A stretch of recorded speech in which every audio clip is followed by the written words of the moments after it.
which is extremely useful in the world of business. Mm.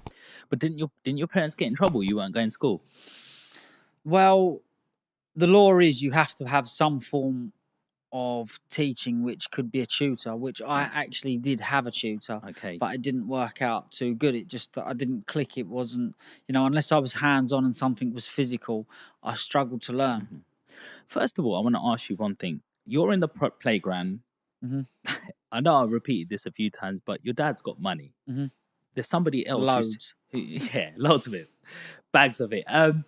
But then somebody else is selling sweets. Your dad's going to give you the money. Why do you need to do that? Never in my lifetime. My dad has never actually put his hand in his pocket and give me money. I've gone to him on numerous occasions for an investment or to help a business that is not successful for me, and he's never been that person. His advice and the people that he has working with him, he'll always offer their services and say, look, they might be able to help you, give me the right advice. But sometimes I don't know what's the right and what's the wrong advice. Me and my dad have loads of conversations, and we say, like, Dad, the advice you're giving me is from 10 or 15 or maybe even 20 years ago. Like, we're in 2024 now. That might have worked when you was doing what I was doing. You're the biggest park home operator in the UK. Yeah.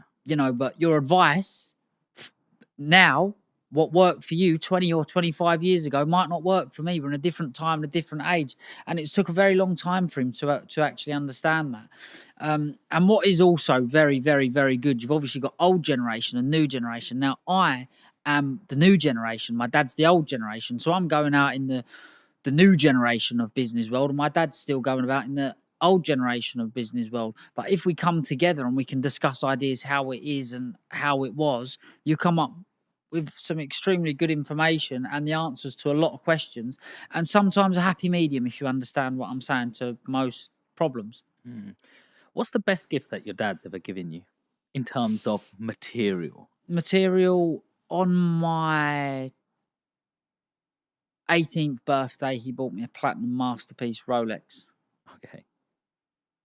which I would never sell it as it's it couldn't be valued. It's And what about in terms of cars or anything? nothing. Some people would say, what's the point of having money if you're not going to spend it? Well, he does. My dad's had 2 Bugattis and a helicopter, and he's got a yacht in Monaco, but I don't. But isn't it about sharing it with your family too? Well, he does. He lets me use those things. I Okay. can go to Monaco and I can have a good time with him. I can have a good time in his Bugatti with him, but it's not mine. I don't own it. He wants you to earn it.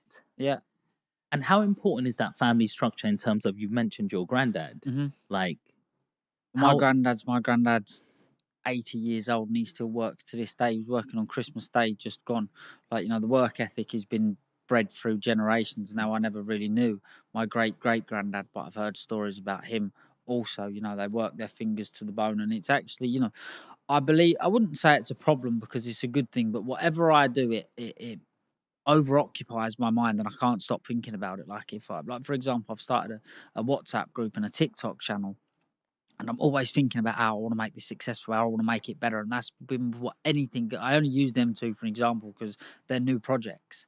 But it's just I can't sit down. If I'm on a beach somewhere abroad, I'm still thinking about what's happening going on at home. Is there anything I can do on my phone to make that better or make it progress faster?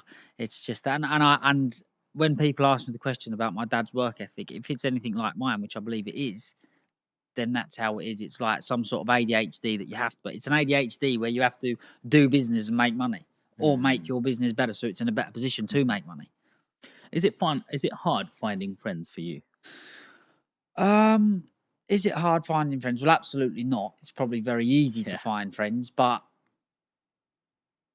are they the right friends? Are they the people that you want around you? The thing is, good network of people is actually very hard to find, and people that are very educated and very entrepreneurial. So I like to surround myself with people that are very cleverer than me and eager to earn money because we have an awful lot to talk about.